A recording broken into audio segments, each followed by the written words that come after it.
प्रिय मित्रों, भविष्य दर्शन चैनल में आपका हार्दिक स्वागत है। भविष्य दर्शन चैनल आपके लिए लेकर आ रहा है द्वादश भाव में नवग्रहों के फल के अंतर्गत भाव विचार। इस संदर्भ में आज हम बात करते हैं पंचम भाव की। प्रिय मित्रों, कुंडली का यह जो पंचम भाव है, ज्योतिष शास्त्र में जन्म कुंडली के पंचम भाव को भाग्य भाव और संतान भाव भी कहते हैं, जो जातक की इमेजिनेशन, रोमांस और संतान पक्ष का प्रतिनिधित्व करता है। इस भाव को जातक के जीवन में खुशियों का कारक भाव भी माना जाता है। रचनात्मक गतिविधियों से जातक में जो प्रसन्नता का भाव उत्पन्न होता है, उस प्रसन्नता का प्रतिफल ही यह भाव है। वैदिक ज्योतिष में कुंडली में पांचवें भाव को जातक के रचनात्मकता, वैवाहिक संबंध और संतान से संबंधित बताया गया है। इन सभी सांसारिक अनुभूतियों से जातक को अत्यधिक प्रसन्नता मिलती है और यह मानव के रचनात्मक कार्यों का परिणाम होते हैं। इसे सौभाग्य का भाव भी माना जाता है। पंचम भाव में ग्रहों की स्थिति से जातक के भाग्य का भी अनुमान लगाया जा सकता है कि जातक अपने जीवन में विजयी होगा या अपना सब कुछ खो देगा। अब पंचम भाव का महत्व क्या है, इस पर चर्चा करते हैं।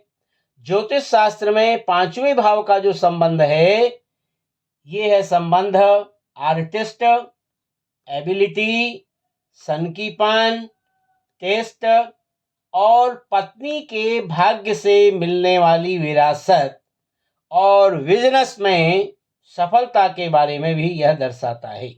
यह भाव मनोरंजन, रिक्रिएशन, रोमांस और ऐसी अन्य रुचियों का भी प्रतिनिधित्व करता है। कुंडली में पांचवा भाव पिछले जन्म के कर्मों के बारे में भी बताता है। तो यह तो रही सामान्य बात पंचम भाव की और पंचम भाव के महत्व की। अब बात करते हैं पंचम भाव से बनने वाले सुयोग और कुयोगों के बारे में। प्रिय मित्रों, यह जो हमारा पंचम भाव है, इस पंचम भाव के लग्न का स्वामी, यानी यदि लग्न का स्वामी मंगल की राशि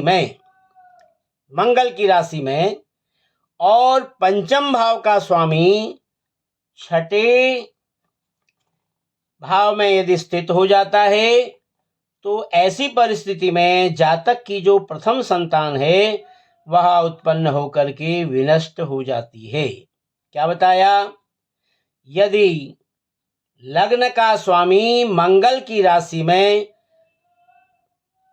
और लग्न का स्वामी मंगल की राशि कौन होती है? यानी कि मेष या वृश्चिक में, और पंचम भाव का स्वामी यदि छठे भाव में चला जाता है, तो ऐसी परिस्थिति में जातक की प्रथम संतान उत्पन्न तो होती है, लेकिन उत्पन्न होकर के विनष्ट हो जाती है और उसके बाद पुत्र की प्राप्ति नहीं होती। इस योग को हम कहते हैं अनपत्यता योग। ये तो रहा पहला योग। अब दूसरी बात है काकवंध्या योग। ये क्या है? यदि पंचम भाव का स्वामी, ये हमारा संतान भाव है, पंचम भाव का स्वामी यदि पापक ग्रहों के साथ अपनी नीच राशि में हो, छठे में आ जाए, आठवें में आ जाए या 12वें भाव में स्थित हो, और पंचम भाव, ये जो हमारा पंचम भाव है, ये बुध और केतु से यदि ये आक्रांत होता है तो ऐसी परिस्थिति में जातक की पत्नी काकबंध्या होती है, यानी कि संतान उत्पत्ति में वह अनुपयुक्त रहती है।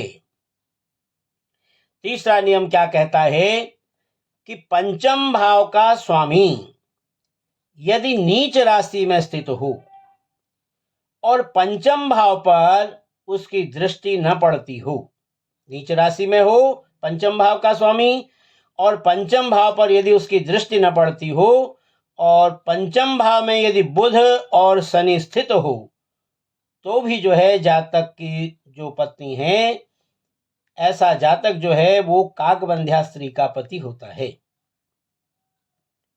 अगला नियम कहता है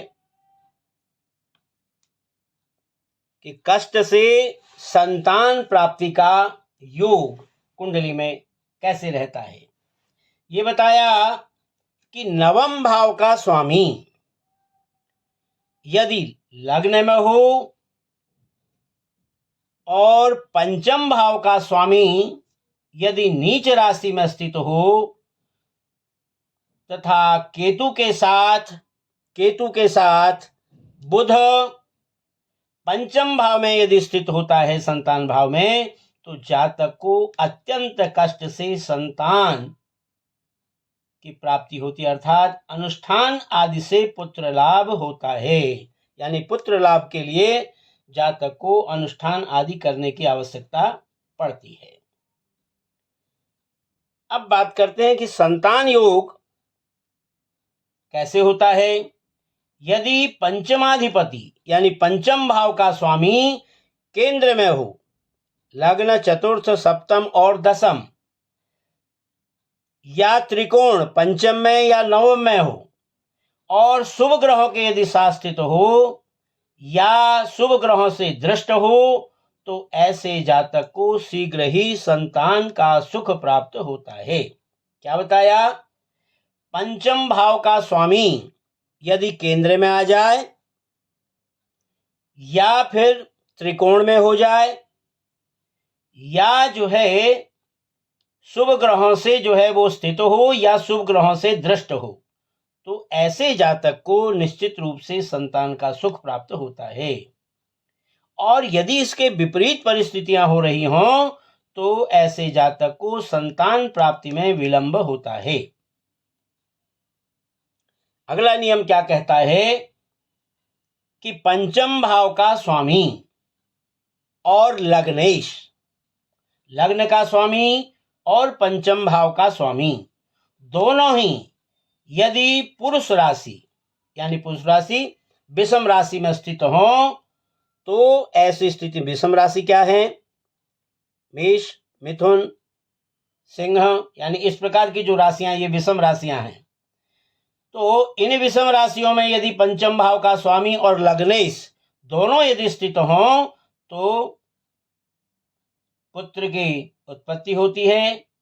और यदि स्त्री राशि यानी कि सम राशि में यदि जो है पंचम भाव का स्वामी हो और लग्नेश हो तो कन्याओं का लाभ जातक को प्राप्त होता है।